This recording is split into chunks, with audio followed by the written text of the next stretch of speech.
As the new year begins, so do the resolutions. 43% of the people who made New Year resolutions in 2023 want to lose weight according to a YouGov survey.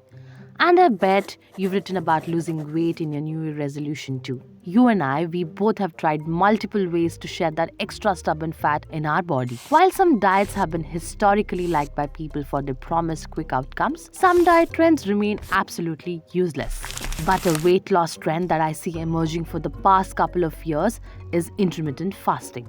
I noticed a big difference just literally going that 14 hours. Right. 16, sorry. I see fasting in the same light. This is something that was interesting, challenging, uncomfortable. Celebrities like Jennifer Aniston, Elon Musk, Kourtney Kardashian, Jack Dorsey, Alia Bhatt, and many more are practicing intermittent fasting. So what makes intermittent fasting so popular, and is it safe to practice this? So when it comes to fasting, this is the oldest ways to improve health. But what we're figuring out is what is optimal and how does it work. Fasting can be traced back to the 5th century to the Greek physician Hippocrates, who recommended refraining from food or drink to patients who exhibited certain health conditions. Fasting began to take popularity in the early 2000s after BBC broadcast journalist Dr. Michael Mosley's TV documentary Eat Fast, Live Longer.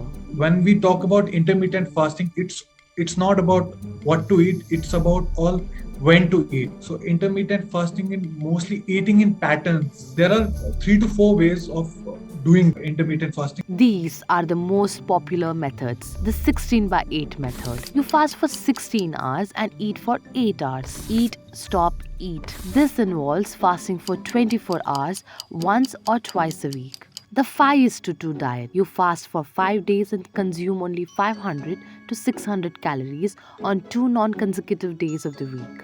During periods of fasting, the body is in a state of metabolic switching where it shifts from using glucose as its primary source of energy to using stored body fat. This can lead to weight loss as well as a decrease in inflammation and an improvement in overall health markers such as blood sugar and cholesterol levels. But research shows that intermittent fasting is not a one-size-fits-all solution. From this study, you would say that changing the timing of when you're eating, or what we talk about as intermittent fasting, had no impact on helping people lose weight. And it may not be the best option for everyone, especially people with certain medical conditions or those who are pregnant or breastfeeding. A little unusual changes people might experience when they'll start, adopting this. Initially, they might start feeling, headache because of hunger, starving, and craving. People might experience tiredness, fatigue, constipation. Intermittent fasting is a practice focused on meal timing and can be very beneficial to your health and fitness goals. But you need to know the benefits and drawbacks before adapting it. While it sounds extremely complicated, but really all it is about eating on a schedule.